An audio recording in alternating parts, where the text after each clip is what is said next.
Hey guys, back again. For my second video, I figured I'd kind of come in a little bit late and go ahead and do my top 10 albums of 2011. I know it's a bit late, but figured it would be a cool little way to, I guess, show what kind of records I'm most interested in. Get my taste kind of out there. So yeah. I know a couple people have already done these, and those have been really interesting to watch. Lists are just a wonderful thing to go ahead and be able to, it's a great source of first of all, what music I should go and check out and stuff like that, because a lot of times people will have albums on their lists that I haven't even checked out yet, so it's always exciting to hear what people really thought was the best and stuff like that. So I figured I'd throw out my top 10. So yeah, here we go. First, number 10 is Primus's Green Naugahyde. This was their first album in I think 12 years, and man, they didn't lose it. I think Les Claypool was talking a lot about how they they would go into to record, and like he said, the creative juices just weren't flowing, but then when they went in to record this one, it was just all there, like it always was, and it shows. I mean, all these tracks are absolutely incredible. Classic Primus, great stuff. I mean, they haven't broken any kind of new mold or anything like that, but definitely some I guess new songs that are using the old formula, but still new songs, and that's all that matters. Primus is a very, very unique band, and always love to hear what they come up with. It came out cool, nice green vinyl, transparent green vinyl, and it's actually 45 RPM, which is pretty nice. Yes. All right, so that's number 10. Number 9 is Iron and Wine's "Kiss Each Other Clean."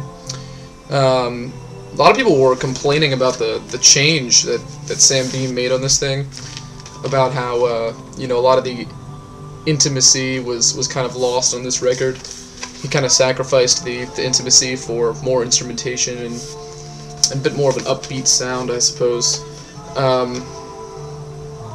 Nice packaging. But I personally I love it.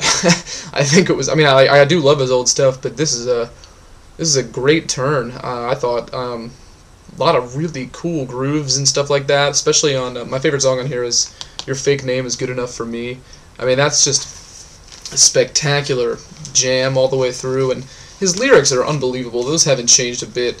I mean, he's so poetic about everything, and it's a miracle to me that he's able to match up some of his lyrics with these gorgeous and catchy melodies at times. So yeah, this is a great album. Great album. Number 8 is actually, this is the front of it, but this is the cover you guys might recognize. Radiohead's "The King of Limbs." I got the newspaper edition. So, and this is the 10-inch that it came with, and it sounds great. Oh man, I mean the vinyl pressing. It's on. Let's see. It's a two LP set of 10 inches, and they're on clear vinyl. And yeah, this is great. I mean, you guys, I'm sure, know the press behind this upon its release. A lot of people were kind of hating on it, which I can understand. It's not. It was only 8 tracks. It is only 8 tracks, and that's something people weren't used to as far as length.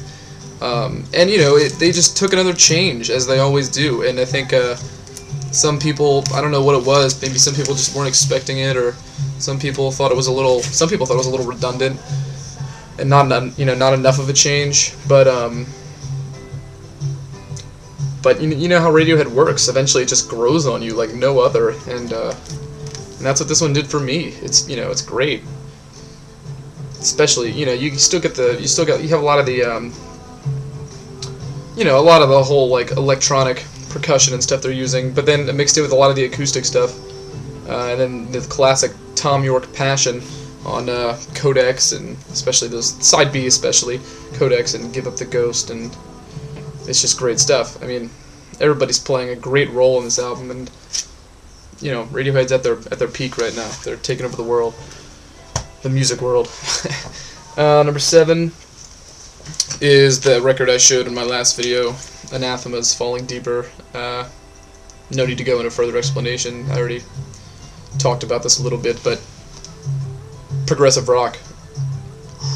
You know, probably, I think it's... No, I got one more prog album in here. But this is great. This is great. I mean, this is just...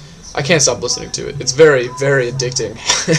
It just brings you back for more so many times, and its beauty is just captivating, so you really should check this out if you haven't. At least the band. Number 6 is one that really flew under the radar this year in the music world. I was surprised it just wasn't showing up with a lot of people. Colin Stetson's new History Warfare 2? Yeah, I always screw up that title.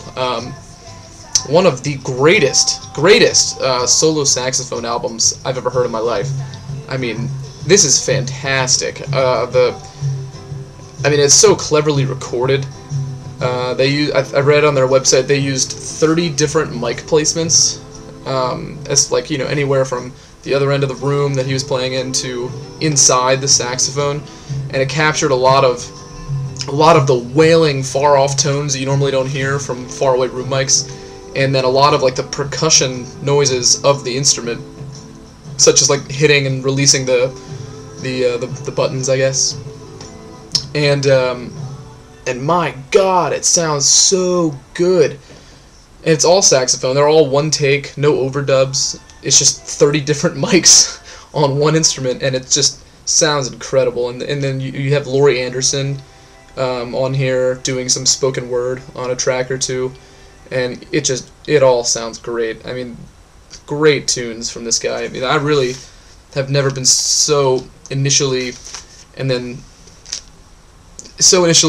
with a solo saxophone album. I mean, it did take a little bit of growing, but for the most part, I mean, I've never been so obsessed with one, I guess is the best way to put it.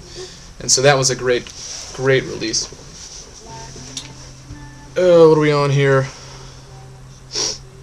5? Yeah.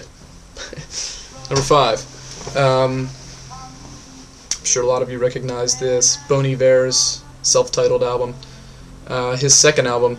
You know, before this came out, it was interesting. He was getting so much hype for this album, and he hadn't released that much music. He had only released his first album. He had done some collaborative stuff, which was all over the the internet and the blogosphere.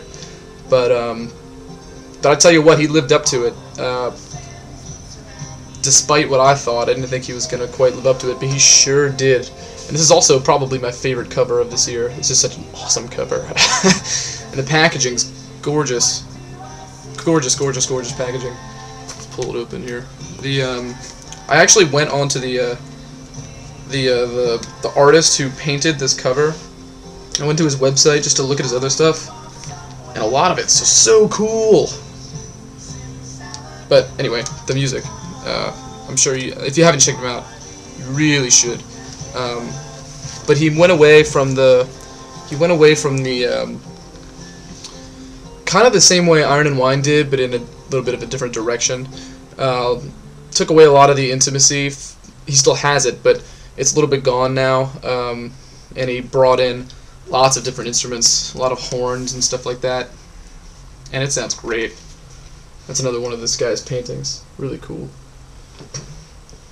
But yeah, great packaging. This thing's gorgeous. This is my favorite kind of jacket, where it's a single LP and it's a gatefold, and the jacket is in the second fold out, I guess, not the first one. The first one doesn't even have an opening, because then you never get ring wear. Best kind of jacket. You don't see enough of them. But yeah, this is fantastic. Still addicted to this one too. It's just every track for track, this thing nails you. His harmonies, his falsetto, his, some of the guitar riffs on Towers, the song Towers, and then Holocene, the third track. Yeah. Blows my mind every time I hear it. Blows my mind. It's so good, and he just really nails it. He really does. So yeah, that was fantastic.